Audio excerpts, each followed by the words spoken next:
I had a routine about it. It was just like, do you know how embarrassing that is? Do you know how embarrassing that is? You know, 1,000 people walking out and my mum and dad were there. Well, they were at the beginning, do you know what I mean?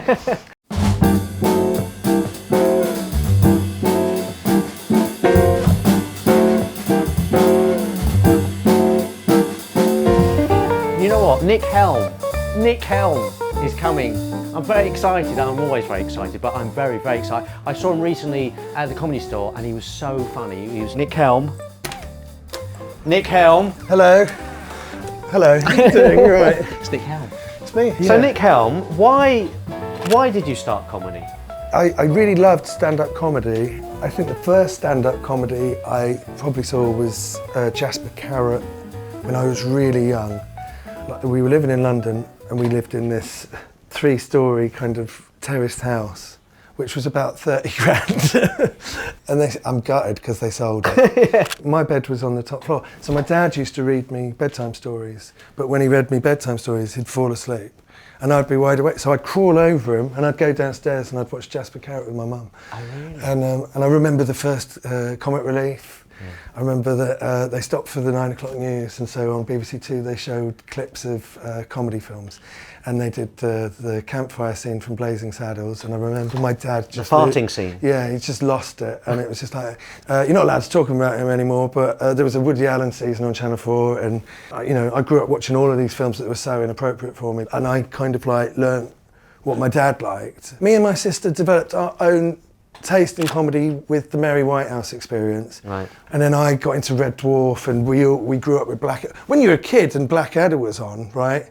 Because you know he's going to die in one of the episodes, but they're all dark. Yes. And I remember the young ones when I was really little, when Vivian got his head cut off on the train, and it was a traumatic experience, you know what I mean? It was, you know, it was just like, I think I must have been like 3 or 4 when I saw that. And then through the 90s, my favourites were like, Jack D's my all-time favourite. Really? Yeah. It's very different to your style though, but yeah. Well, I think that you kind of like end up being like a cement mixer, where you put everything in. Yeah. I think there's bits of Jack D, and I think there's bits of Stuart Lee, and I think there's bits of Harry Hill, and there's loads of Alice Cooper. You know, because Alice Cooper is like a teetotal Christian golf player in real life. And then when he goes on stage, he's horrible, right?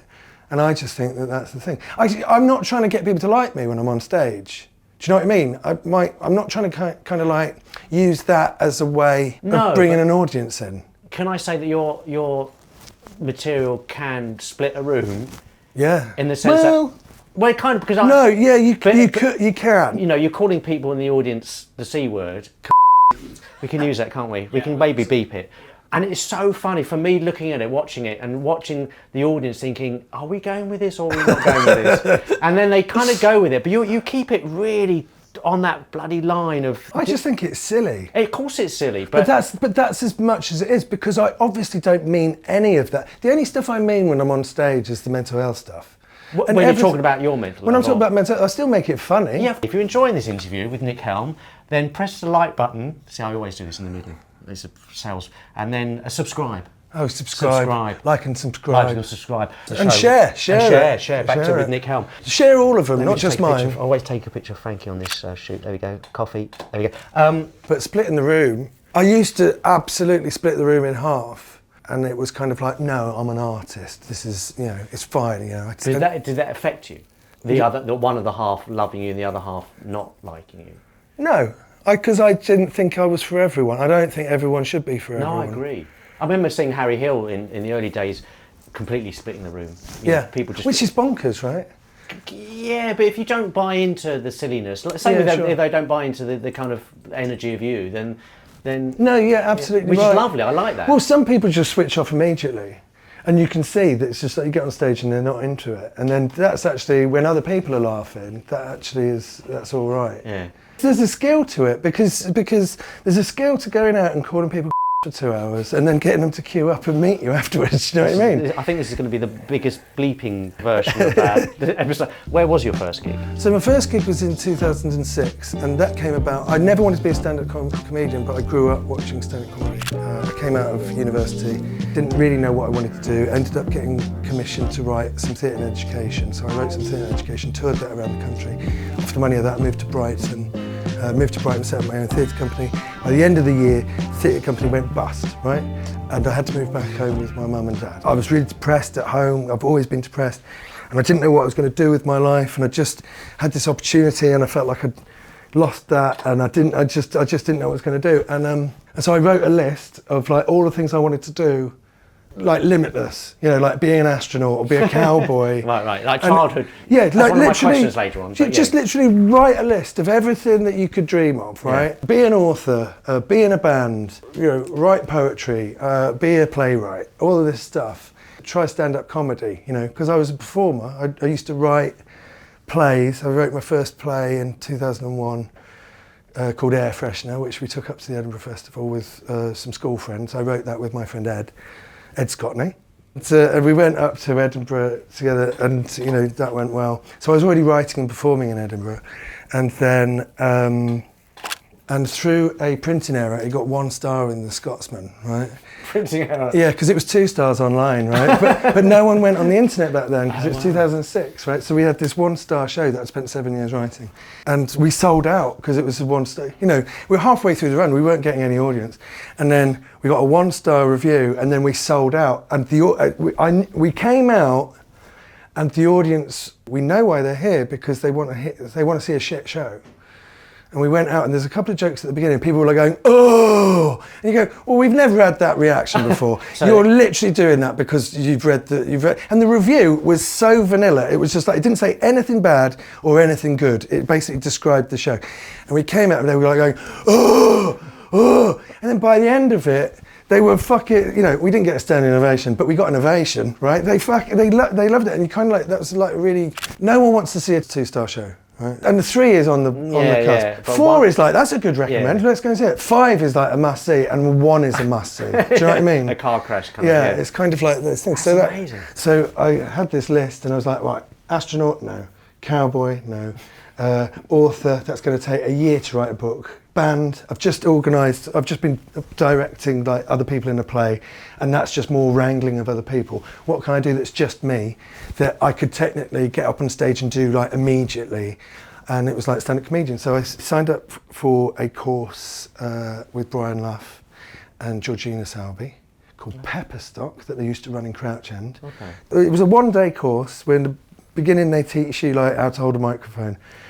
And at the end of the day, everyone has to go up and tell like an anecdote that they wouldn't tell their parents. Yeah. So I told this sex story, and at the end of it, they said, you could do that tonight on stage. And then they gave me the number for downstairs at the King's Head. So I phoned up Peter. Yeah. And that's terrifying, because you've got to do it between 9 and 11, and you phone him up, and you're like, what do you want? And I did the gig. My ex-girlfriend was sat on the front row. I think that was the last time I ever saw her as well. And the gig went so well. Just to say, the King's Head downstairs is a tiny little room, but it's a lovely atmospheric kind of... Yeah, what is it, 60? Down in this sort of... It's like an American kind of... It's like a New York basement, isn't it? Brick wall at the back. Brick wall, but it's got that feel, isn't it? It's so intimidating. I mean, I remember that, fucking hell, maybe my 2nd or 3rd gig there, Frank Skinner went on before me to try out new material, and it didn't go very well. And then I went on and I did really well. And like for a chunk of time, I'm better than Frank Skinner, you know. And then I saw the material at his Frank Skinner live at the NEC, and he did the material in that. And it was just fucking incredible. Yeah. And it was such a learning thing. It's just sort of like you go on stage and it's all right to die on your ass if you're writing. Do you know what I mean? Yeah. And then the minute I finished, I was like, I loved that and I want to do that again. And there was a missing part of me.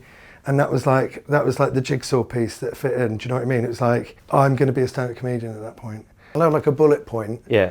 And then I'll develop it on stage. Yeah. Because I don't write it. Nothing's written down, even though... I write it on stage. Right. And so then I get used to it. And then when I finish a show, I basically don't remember anything, and then I move on. I film it and then I move on. Because I saw someone the other day and they go, oh, I love that routine that you did. And I was like, what routine is that? And they had to explain it. I was like, oh yeah, that was a good one, you know? My last tour was like the most amazing tour. It was the best, you know, it's the best tour I've ever done. We were doing 3 days in Scotland, and then we had 2 weeks off. And I thought, I'll get through these Scottish dates with kind of like what I've got. And then I'll have 2 weeks to sort it and go, that didn't work, and I'll swap that bit round. Because that's how I work. It's kind of like, it's got to be, it seat of your pants, you had to do it like that. And so I did it, and then I went out on stage. And it was brilliant. And it was like, oh right, well we'll do that then. And then the next night in Edinburgh, we did it at Monkey Barrel. And it was like, it was pretty much the best gig I've ever had. And then I just took 2 weeks off and then we did the show. And it literally happened just like that. It was like, I don't know what it is, don't know what it is. And then I went on stage and it's a 2.5 hour show. Do you know what I mean? And so I went out, I did an hour, sat down in my green room, looked at what I was going to do for the next hour, came out, did the second hour. You're sort of fearless in that way because you're kind of like, I've got this bit and I've got to make it better. And I'm on stage in front of an audience and it's got to be good. So you just sort of like, you have that immediate pressure. Yeah.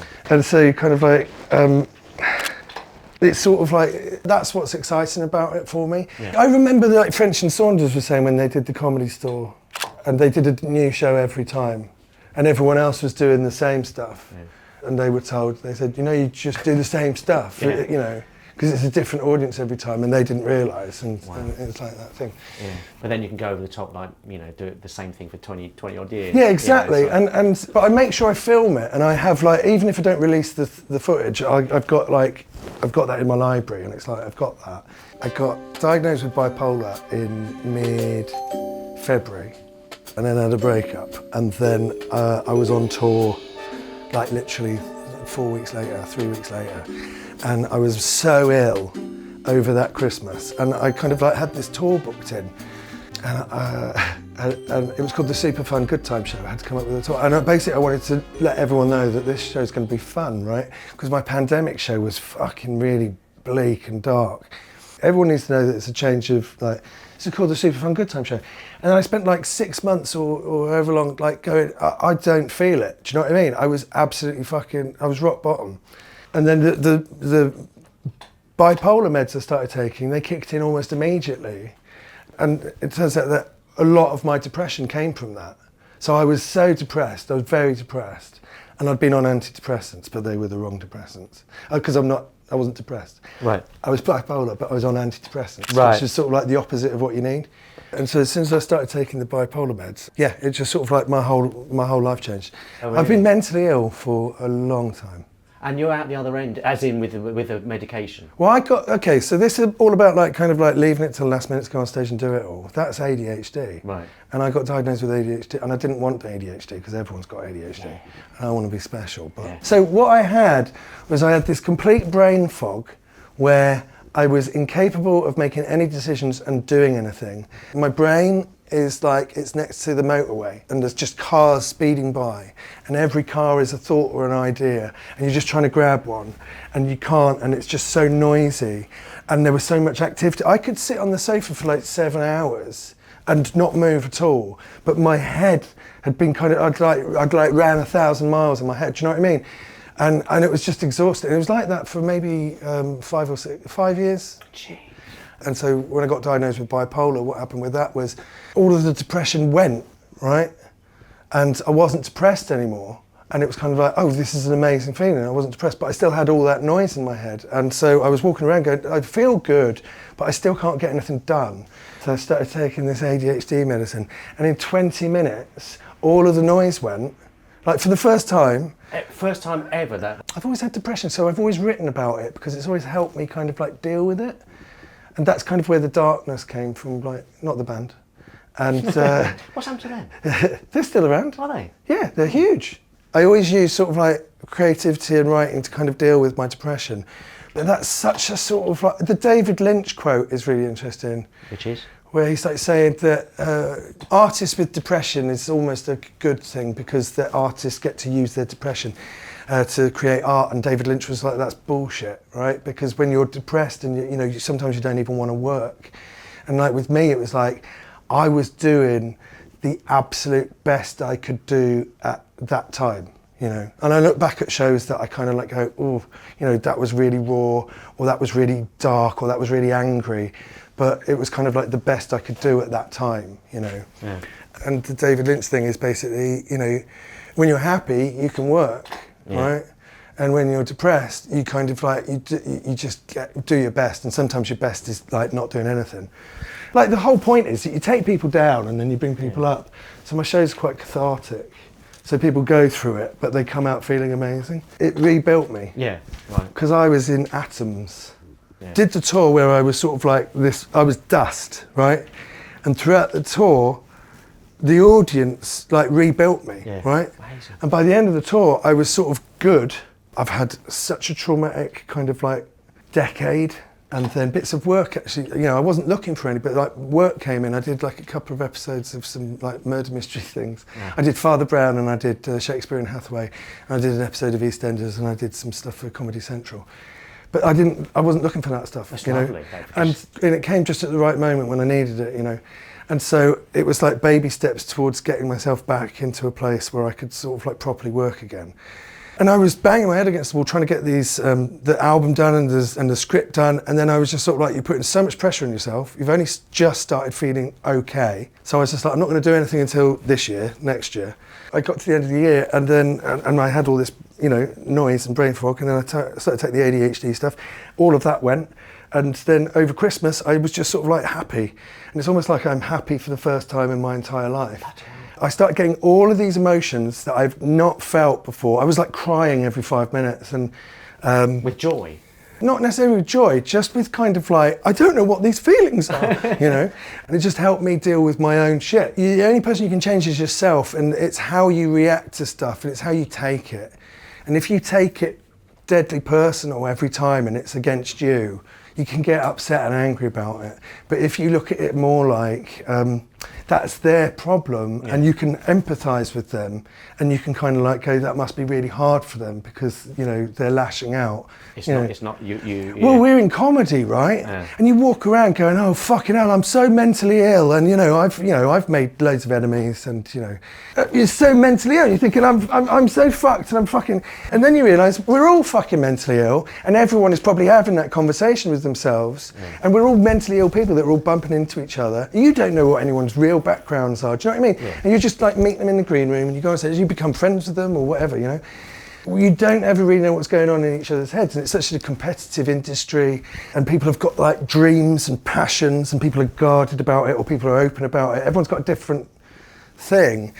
It really helped because you kind of like go, I'm trying to sort myself out, but as soon as you realise that everyone feels something. It's very hard to be thick-skinned in this industry. Yeah, well, I'm not.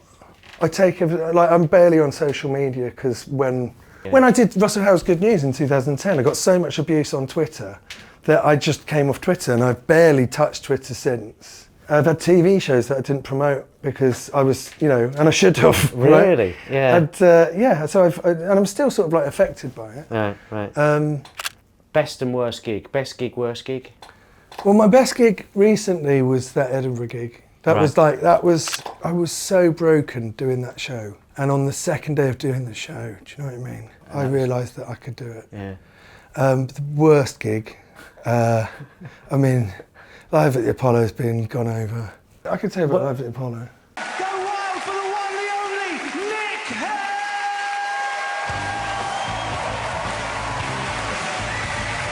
I think it's undoubtedly my worst gig. Objectively, it was my worst gig. I was on last, and the night overran, and it was a really long night.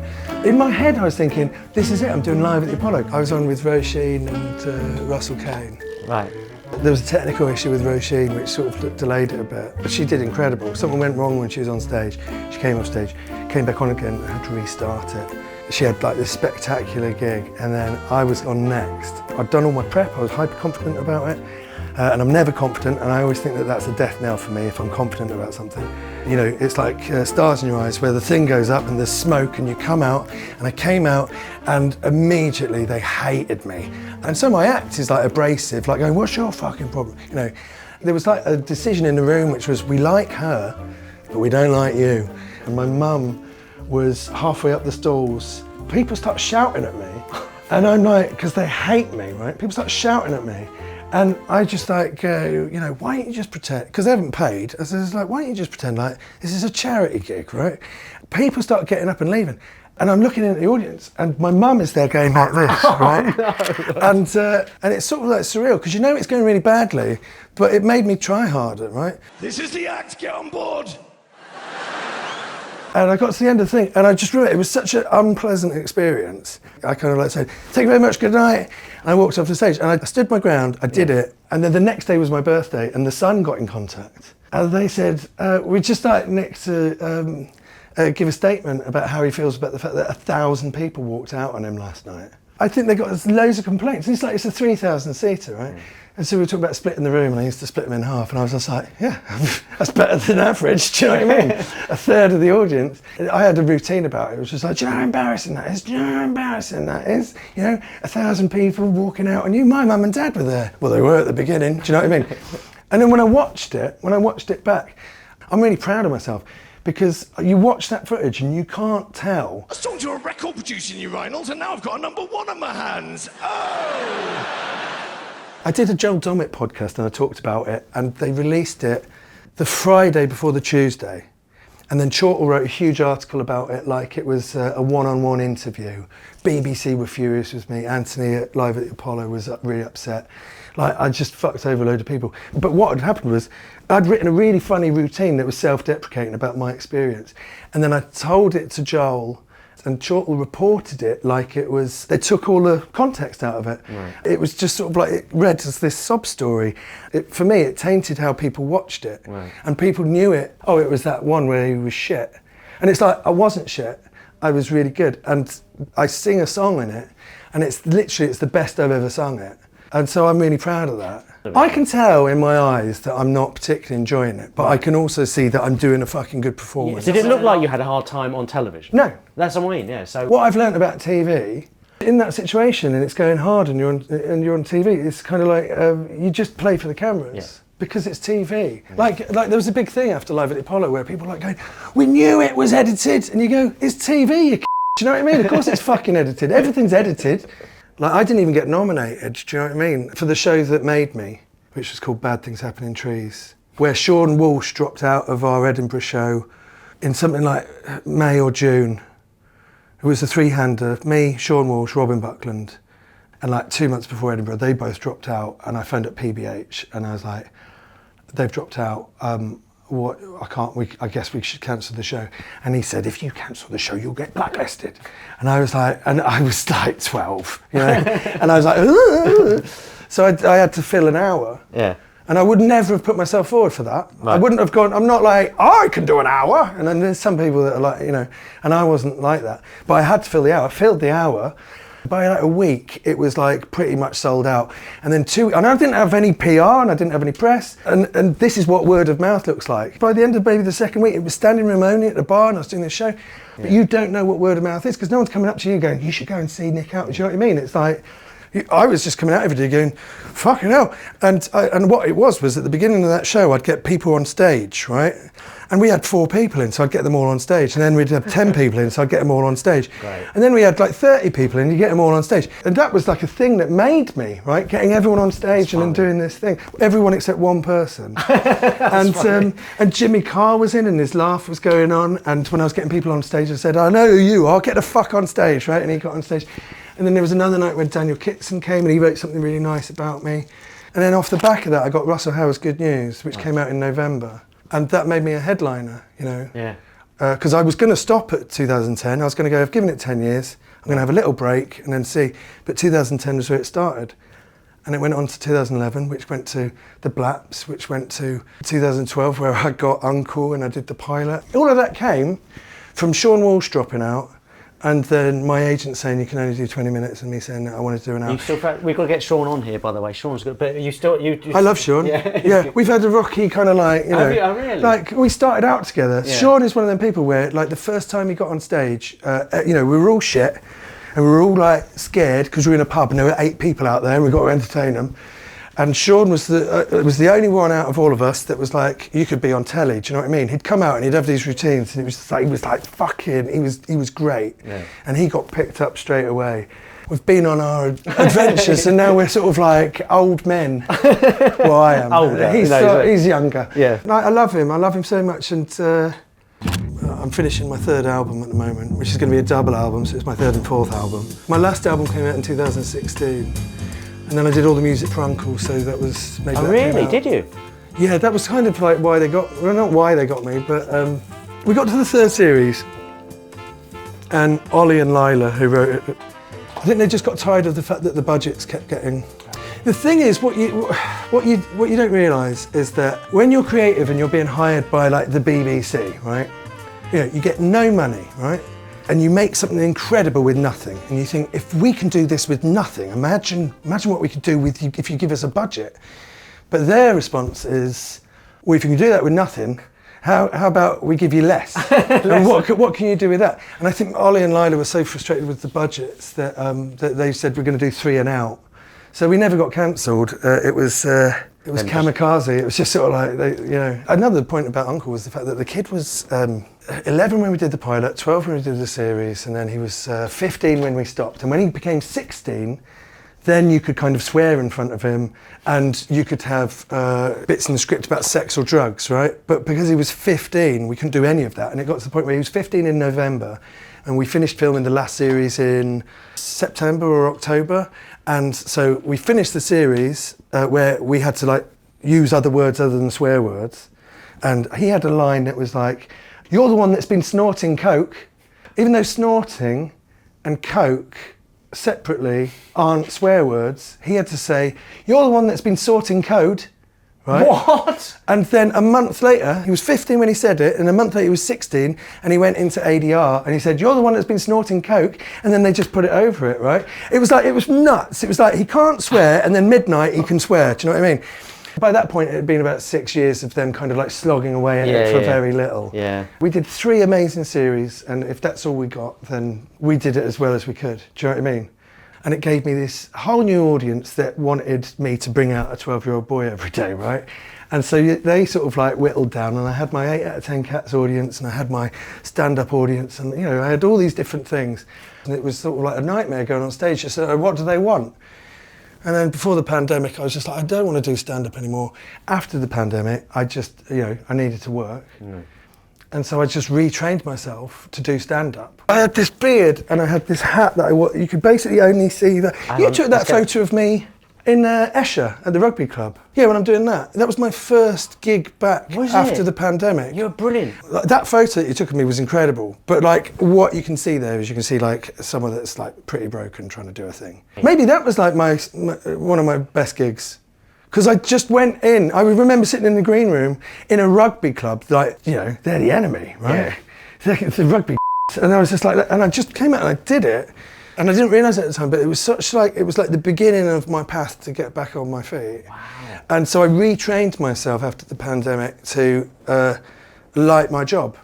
Wow. And now I love stand-up, because it's just like, if you're going to be a stand-up comedian, and this is your job, then you should fucking enjoy it. I think that's my goal as a stand-up comedian, is sort of like, it brings out the best in me, is to not think too much about what it is and what I've got to do. If you think about it too much, you can get stressed out in front of 30 people, you know, and it's just sort of like, what's the point? What is the and it brings out the worst in you. Yeah. I was like a raw nerve everywhere I went, you know, and I'd walk into green rooms like everyone hated me, and I'd be like, and now I'm just sort of like, why don't you start walking into rooms like everyone likes you? Because it's just as bullshit as everyone hating you, right? Do you like looking in mirrors? Not really. Have I looked like that the whole shoot? Why? That's funny. What do you see when you look in the mirror? My beard went really white over lockdown. This white patch here was from trauma. I fell over and I smashed my chin when I was younger, and I think my hair grows out grey around here. You know when in films you see a ghost and your hair goes white? Yeah. It's trauma. Or it falls I think it's based on real stuff, right? Yeah. So what I can see is, you know, I'm quite young looking, and then I've got an old beard. Don't you look thinner with it? I've got a mirror that's like this, right, in my bathroom. Yeah. And when you lean over, you shave, and then you go, I look good. And then as soon as you stand up, you got all of this. Oh, right? okay. So I put on so much weight when I was, it's been awful. And I'm feeling good, and I'm getting out and about more, and I'm feeling better. The beard is just like, I don't want to fucking look at myself, do you know? Hold that thought. Was there a thought there? Well, I was just going to talk about Gareth. Gareth Richards. Oh, yes. He was a year ahead, and he was kind of like doing the Amuse Moose kind of like competition runs. And I'd be on the door taking tickets, and like Gráinne Maguire and Gareth Richards, and you know, he was like my big brother, but like I didn't know that he liked me, and we'd always cancel the gigs because we never got an audience, and Gareth would, you know, be like fine about it, and we'd sit upstairs and we'd have a drink instead. He was a musician as well, and if I was stuck on my songs, you know, I'd be kind of like, what do I do, Gareth? And if he was, we'd exchange ideas and stuff, and he was amazing. There's a whole group of us that, you know, Gareth was part of us, and 2 years ago Gareth died, and it was awful. Was it a car crash, was it? It was a horrible car crash, and you know, I think about him every day. I loved him so much, and when he died, it sort of brought a lot of us together. Yeah, right. And you know, I think about how much I miss him every single day. And sometimes it's like it's just happened. Yeah. Sometimes I forget, you know. Yeah. I forget that he's dead, you know. Yeah. One of the positive things that's come out of something that's absolutely horrific is I think it's brought a lot of us closer together. Photograph. Do you have a favourite photograph? Yeah, my favourite photograph. I've got a couple of favourite photographs of me. Yeah. They're both, Ed Moore. You guys work together? Yeah, we film a lot of shows together. Yeah. Oh, right, yeah. So we might have to get that picture from Ed. Ed, I saw you yesterday. Come on. I've got two photos with him. There's one where we were walking from Soho Theatre and I was walking down the road. He said, stand in that doorway, and then the wind blew. Yeah. I had long hair and it blew across my face and I'm smiling. It's just such an amazing...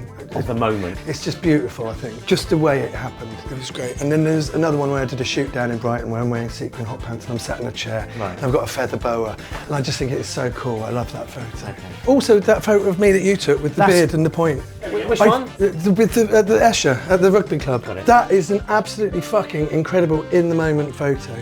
And also, you know, you took a load of photos of me when I was doing Cray Cray Cabaret when I was hosting. Yes. Which were great photos because I was getting the audience involved and you had the audience. But like, I think Ed Byrne turned up, but he was backstage at the Comedy Store and you took a photo of me putting on some boots and he's there. And we're laughing. Yeah, I I'd have love to have a word with him actually. I need to get him on the show as well. I've got a photo that I found on my phone literally 3 days ago of my niece. Yeah. I've got this photo of her when she was 2 and she's in the back of the car and her hair is all messy and she's clearly exhausted. That's the most beautiful photo that I've got on my thing. And then my favourite kind of like photo, I love Alice Cooper. Right. You know, one of his big stories, one of his legendary stories, he was doing this gig. There was a chicken on the stage, he picked the chicken up and he threw it into the audience, right? Yeah. Well, he threw it like that because he thought it could fly, right? Because he didn't know chickens couldn't fly.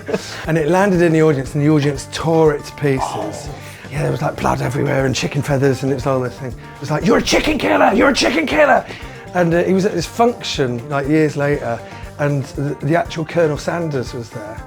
And he kind of like goes up to him and he's got his beer and he just sort of like has this chat with Colonel Sanders and he's standing there and you can see that he's smiling and then he was like, who's the real chicken killer? Do you know what I mean? The selfie. How do we do this? Me and...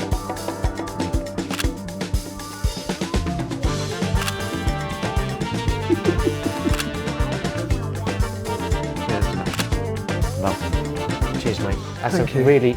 We shake now. We had the hug on the way, and then we can. It's so nice. That was such a nice. Thank you very much, Nick Helm, and Tour in the autumn. Yeah. Album has to be out this year, and I'm gigging all the time. Brilliant.